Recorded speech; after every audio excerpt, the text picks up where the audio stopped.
The question is, why are the young people feeling like they need to take over the reins of leadership? What is it that those who came before us have done that we feel they have let us down? And what is it that those who came before us have done that we feel have contributed to the growth of our country? I stand here to appreciate, first of all, the efforts made by our fathers and mothers who came before us, who put their lives on the line, risked their lives. Some of them did not even enjoy honeymoon with their wives because of the agenda they were fighting for. At that time, enlarging the democratic space of our country, because Kenya was a single party state. And one of the notable figures in that struggle is none other than Right Honorable Raila Amolo Odinga, who risked it all to achieve this dream. And today we stand here and we look back and we say, do we really need to continue with that trajectory or take a little bit a different path? I was asking Alionya today as we were coming that what is the problem that Kenyans are talking about every day? When a parent complains about his inability to pay school fees, what is the reason? When you struggle to even afford basic medical care, what is the reason? When you have to choose between paying bus fare to go to work or buy your child something to eat, what is really the issue? It's not about who are you against or who are you for. What are the issues that affect the Kenyan people?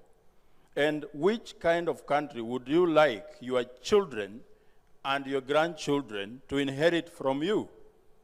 That's why I talk about economic liberty, which is the ultimate liberty.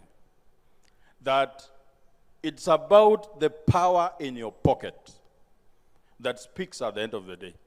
I am sure there are people who like to be here today, but they are not here because they couldn't even afford bus fare. And they will wait for these videos. It's about the economy in your pocket. And they were asking questions.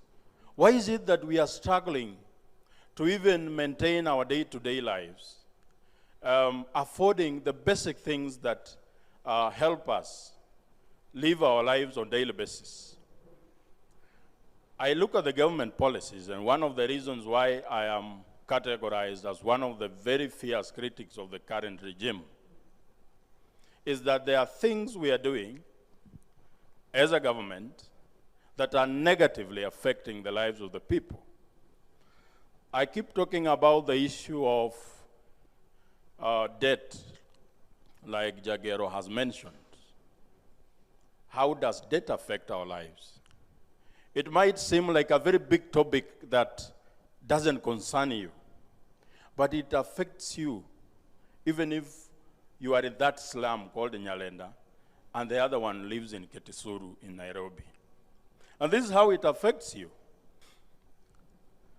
In this year alone, we have a budget of 4.3 trillion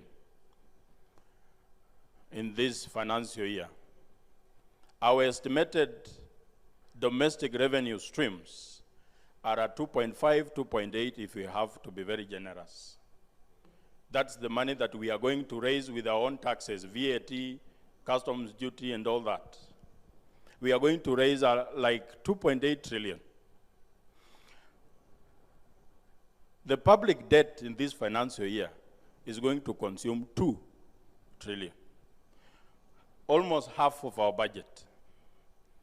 In our internal revenue streams, we are only going to remain with 800 billion. Government operations per year cost around 600 billion.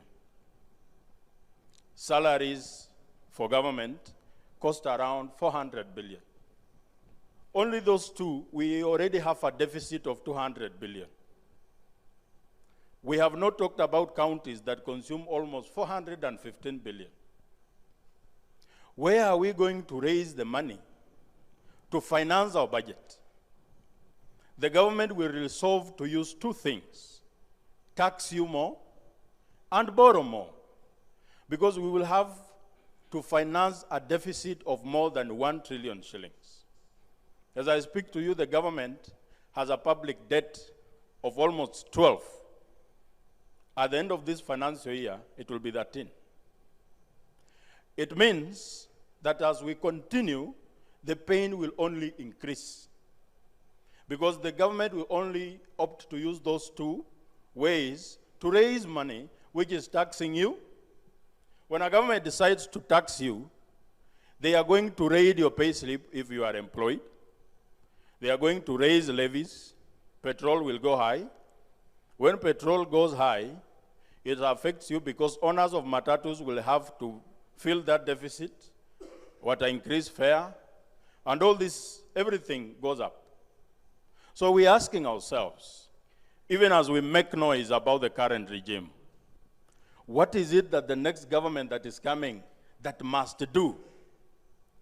That favorite candidate that you have in your head for presidency, what is he coming to do different? In my party, and the party of Safina, my presidential candidate is talking about 5 things that are coming to make life a little bit easier. Very revolutionary moves. Issue number 1, we call it the fist agenda.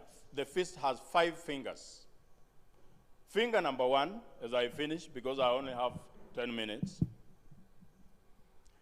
is not paying the odious debt.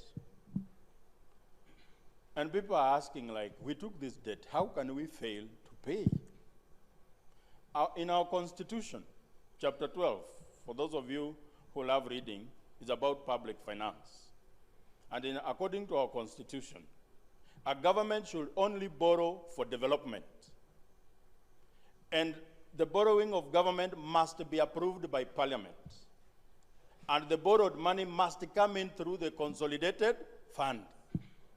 So any amount of money that was not pegged on a development agenda, was not approved by Parliament, did not come through the consolidated fund, it's an illegal debt, we are not going to pay. That's issue number 1. Issue number 2, zero domestic borrowing by government. When a government borrows locally, they are coming for money in the open market. How do they access the money in the open market? The money in the open market is found in banks, pension funds, and insurance companies. When a government borrows locally at an interest rate of 16.39%, how much will that bank be willing to lend to a private individual like you? It will be almost 20%, which makes it very exorbitant for you to do what? To access a loan. Banks made profit by lending the money they have. They do a business of selling money. So when they have a big customer called the government, they will be unwilling to lend to you because the risk of lending to you is higher than lending to government. It's almost 100% sure that the government will repay the loan. As we speak right now, we have almost 600 billion non-performing loans, which means Kenyans have defaulted. When we stop government from borrowing locally, the banks will be stranded with money. They need to make profit for their shareholders, which means they need to lend it to someone. That someone is you and me.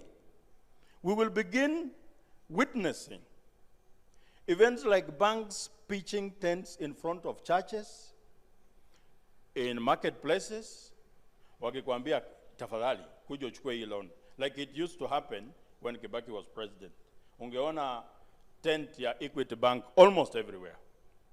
Agenda number 3 is free healthcare. When I get time, I'll talk more about it. Agenda number 4 is free education. Agenda number 5, reduction of VAT from 16% to 5% sales tax. When I say 5% sales tax, I mean that if you are not selling tangible goods, you are not charged 15%. Like law firms, you are not going to pay VAT. This will increase businesses and flow of cash among the people, and the problem of lacking cash in our pockets will be done. That is the real issues. So when I raise questions about how President Ruto is doing his own things, I have more than 1 million reasons. Thank you very much. My name is Joakim.